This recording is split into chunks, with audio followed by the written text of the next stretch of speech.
Let's see if I can turn a NuVinci or enviolo hub into a basic power meter.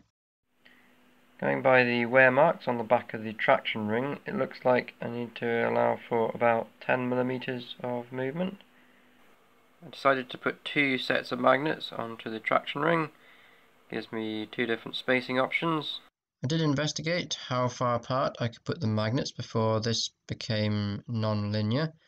So this is basically sliding the sensor across the magnet. So this is the peak from one magnet and then the trough from the other, and then passing it back across again. This is at 0 spacing between the magnets. And then as I increase it, 4, 5, 6, 7, 8, you can see that it starts to become non-linear, and there's 9. We start to get this effect. To save having to clean up oily parts and modify them while the other hub is open, I'm going to use the traction ring and rollers from this hub instead. As you can see, they are now modified and ready to go. You can also see that in order to swap over the traction rings, we're going to have to completely strip down the other hub. This is the hub that I'm going to modify. It's a basic N360, it's been lying around in my workshop for a little while. I got it super cheap off eBay because someone had managed to completely destroy the freewheel. I don't mean this part that's replaceable, but the other half as well, the ratchet. So I swapped it with the one from the cutaway hub, and it's now a fully functioning hub. So we're going to take the modified traction ring here and swap it. Well, that was a bit of a challenge getting the lid unscrewed on this one. I wonder who did that one up. I ended up having to build this into a wheel, semi-built into a wheel, just to give me some leverage. So not that I recommend taking one of these apart, but if you do it with one that's got a disc brake mount or have a disc brake mount around that you can temporarily fit. So I'm not going to show you the entire sequence of stripping all this down.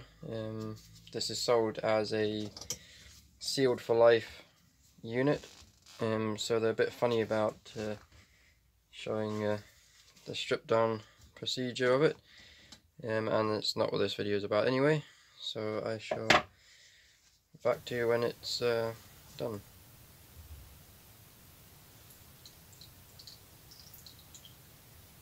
That's the hub modified, and I built it into a wheel using some bits I had lying around, some old spokes and a rim which I converted from a 36 to a 32 hole, so there's a few extra holes in it now. Next thing to do is to locate the magnet position precisely. I have little scratch marks there that roughly where they are, so let's get the sensor on there and locate them more precisely. I've wired a Bluetooth module onto an Arduino Nano, and I'm also borrowing the 2-cell LiPo from other power meter. So what I've created here is basically a wireless ADC to measure the sensor. I've also positioned the sensor on the hub, and so the next thing to do is to tape all this on and see if we can get any sort of a measurement. That's all the electronics taped to the hub now, and they do appear to be working. I'm picking up on the phone here, just focus on that, via Bluetooth, and if I spin the wheel, you see, as you'd expect, no change in the value, which is good, sitting at its minimum of around 400. And if I apply torque to the sprocket, I'll stop and putting some resistance on the wheel, you can see it's picking up the torque. So let's install this on my old mountain bike and go for a ride. Protected it with a piece of plastic just to stop bits of mud and water can get on it off the road. And that's it on the bike, ready to go. And here's the data from that ride.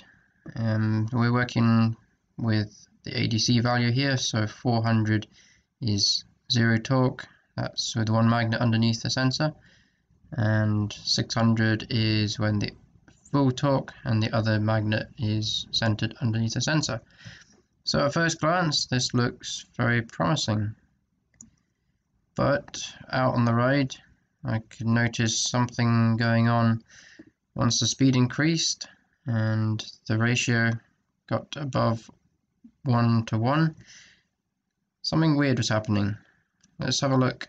This time I'll take the camera and the Garmin and set up the power meter on the bike, and I shall show you what's going on. Okay, this is going to be an acceleration to demonstrate what I'm seeing out on the ride. So let's put down a bit of power. There we go. And put in about 300 watts. All good, speed increasing, but then suddenly drops off. The output traction ring no longer moving anymore, no longer any torque being picked up.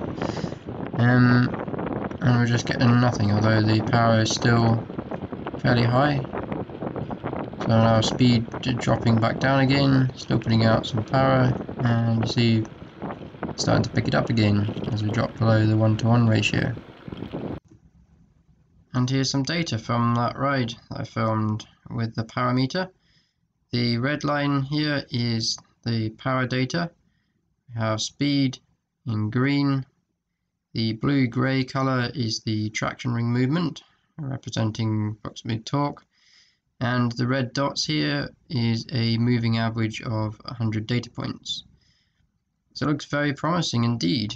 I mean, you can see this kind of follows the power. Obviously, because it's torque, it does vary depending on the speed. So speed decreases, torque increases. And you can see here the gap opens up as the speed decreases.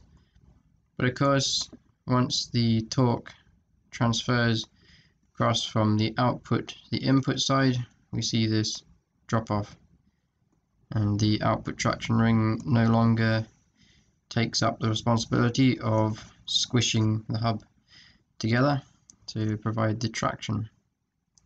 So there we go, you can see a very clear example of it there as the transfer happens across from one side to the other.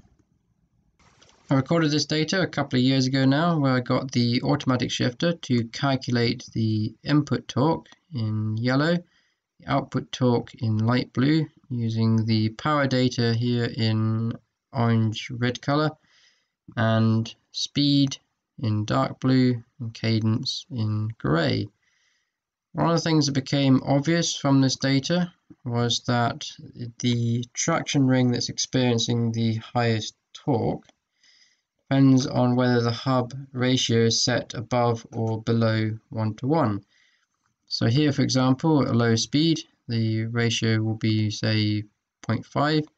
So we've got twice the output torque to the input torque. And here, on the other hand, at higher speed, we may have a ratio of, say, 1.7, 1.8. So the input torque is twice the output, almost twice the output. Now, the reason I went ahead with this project was it wasn't clear from this whether the ramps and rollers underneath the traction rings, wasn't clear how they share the responsibility of clamping the hub together, whether they both share it or whether they work one or the other, depending on which is receiving the highest torque. Now we know from the data, obviously, that they work either one or the other. You could say, well, why don't you also measure the input traction ring movement as well? Well, you can't do that, unfortunately, because it's actually rotating in relation to the hub shell. So basically what this means is that we can't actually make this work. So now you know, you don't have to bother trying. You don't know until you know, and now we know. To end on a positive note, there is one thing this has proved, and that is that if you ever want to measure the small amount of movement of something behind a non-ferrous material, then these Hall effect sensors and a couple of magnets do a great job. Even with the Arduino's basic 10-bit ADC, I'm still getting a resolution of around 100th of a millimeter.